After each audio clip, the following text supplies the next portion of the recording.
Lina, a vibrant young artist, found her world turning upside down.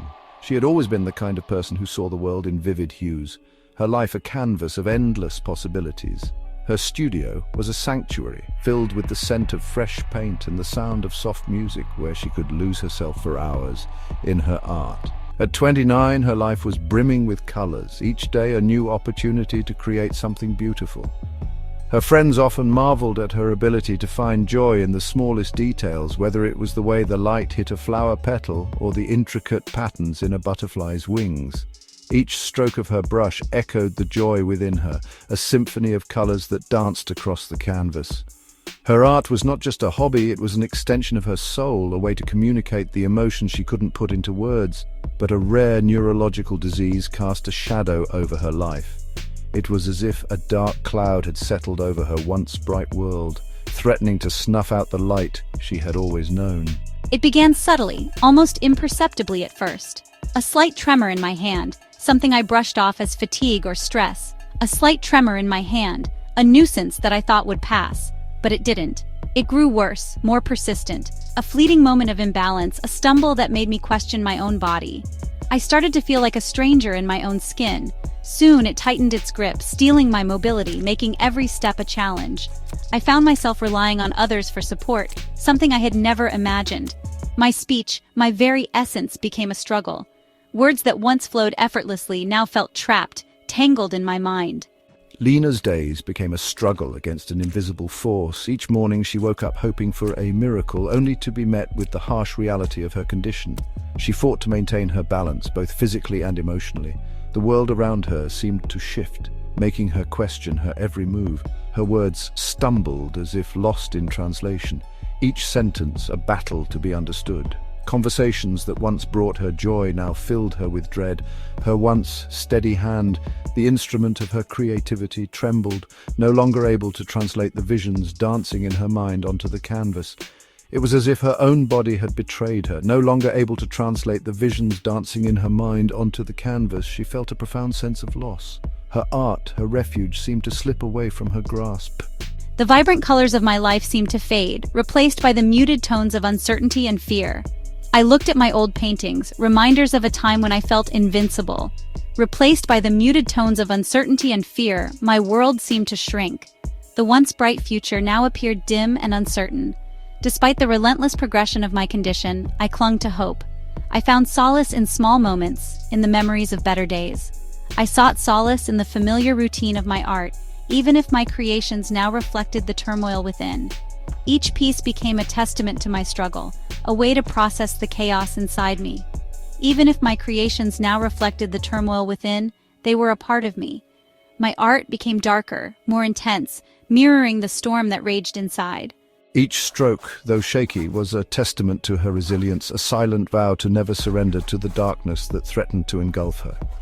Her art, though changed, remained a beacon of her indomitable spirit, a silent vow to never surrender to the darkness that threatened to engulf her. She found strength in her determination, a resolve to keep fighting. The world, once a canvas for her dreams, now seemed to shrink, confined by the limitations imposed by her condition. But Lina refused to let these limitations define her.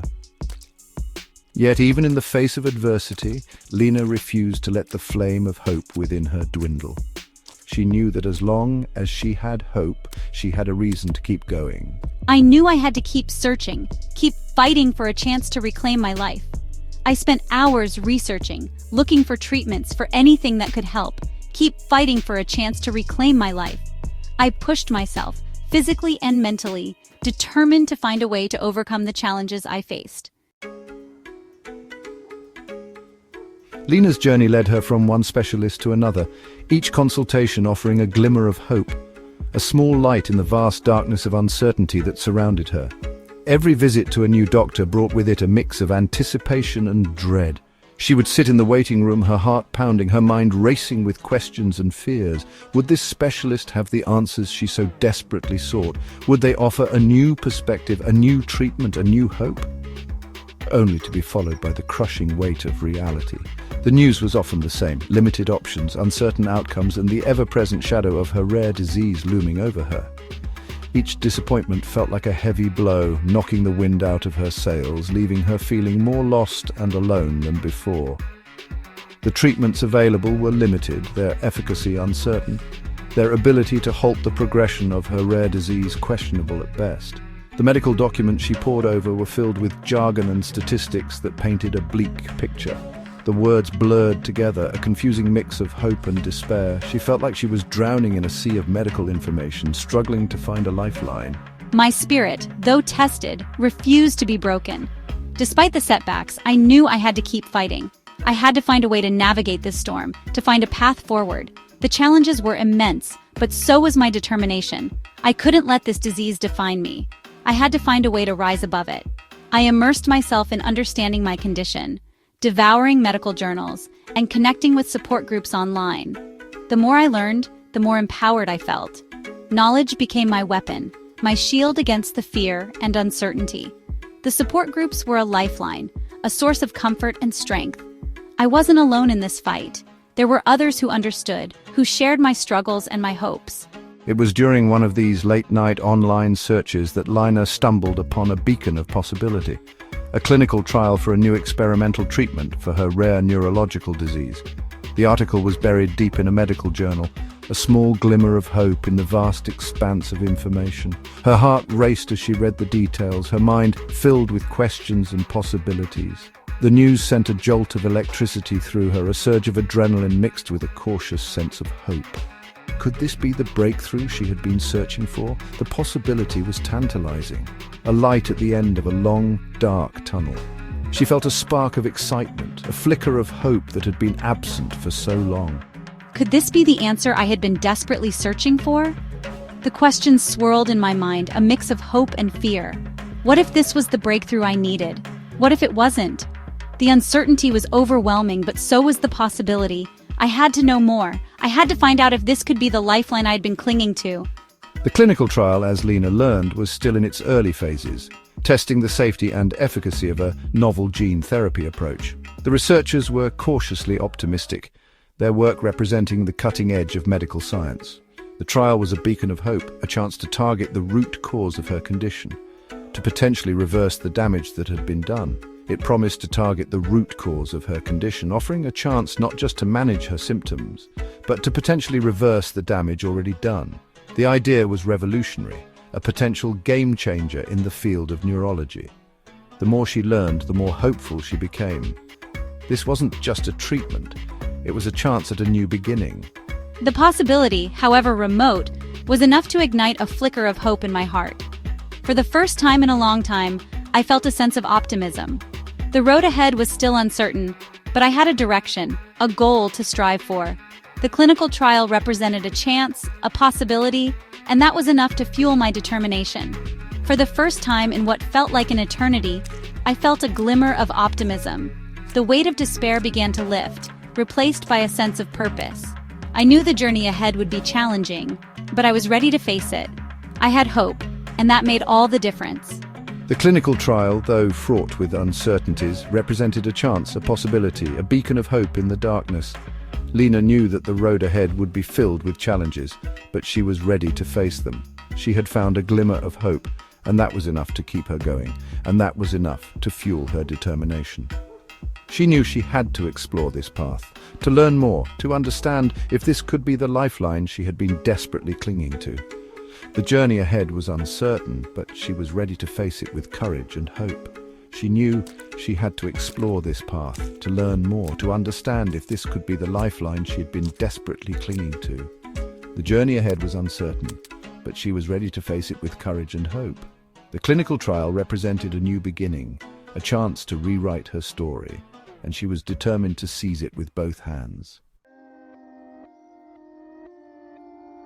The prospect of a clinical trial, while offering a beacon of hope, also cast a long shadow of doubt in Lina's mind. The idea of participating in something so experimental was both thrilling and terrifying. On one hand, it was a chance to potentially find a cure, to regain the life she once knew. On the other hand, it was a leap into the unknown, a step that could lead to unforeseen consequences. She had heard whispers of the unknown, the risks inherent in experimental treatments and the stories of those who had suffered from unforeseen complications. These whispers were not just rumors, they were the voices of real people who had faced real dangers. The possibility of unforeseen side effects that could potentially worsen her already fragile condition loomed large in her thoughts. Each potential side effect was a shadow that darkened the light of hope, making her question whether the risk was worth taking. The fear was real, amplified by the countless hours I spent researching online, diving into forums, reading medical journals, and absorbing both the success stories and the cautionary tales. Each piece of information added another layer to my anxiety. Encountering both stories of hope and cautionary tales of trials gone wrong, I found myself in a constant state of conflict. The success stories were like a lifeline, pulling me towards the possibility of a better future. But the tales of failure and suffering were anchors, dragging me back into the depths of fear. Lina grappled with a whirlwind of conflicting emotions. The desire to take a chance to fight for her health and her future was strong. But so was the fear of making a wrong decision, of stepping into a situation that could make things worse. The desire for a cure, to reclaim her life, to paint freely again, battled against the fear of the unknown. She longed to return to her passions, to the things that made her feel alive.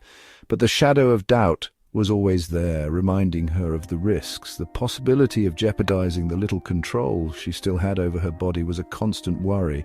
Each decision felt like a gamble, with her health and future hanging in the balance.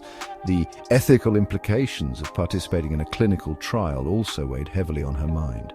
Was it right to subject herself to such risks? Was it fair to her family, who would have to watch her go through this? Was I simply a subject in a scientific experiment, a means to an end? The thought of being reduced to a mere data point in a study was dehumanizing. I wanted to be seen as a person, not just a patient. The thought sent a shiver down her spine, amplifying her apprehension. The fear of the unknown, of becoming just another statistic, was overwhelming. She yearned for a solution, a guiding light to help her navigate this labyrinth of uncertainty. The path ahead was unclear, and she needed someone to help her find her way. Lina knew she needed more information, a deeper understanding of the clinical trial and its implications. She spent hours reading, trying to piece together a clear picture of what she was getting into. I needed reassurance, a voice of authority to address my fears. I needed someone who could provide me with the facts, who could help me weigh the pros and cons, and guide me towards making an informed decision. The stakes were too high to go into this blindly. Most importantly, I needed to know if the potential benefits outweighed the risks. I needed to understand if this leap of faith was worth taking, if the hope of a cure was stronger than the fear of the unknown, if this leap of faith was worth taking. The decision was not just about the trial, it was about my future, my life, and the possibility of reclaiming the person I used to be.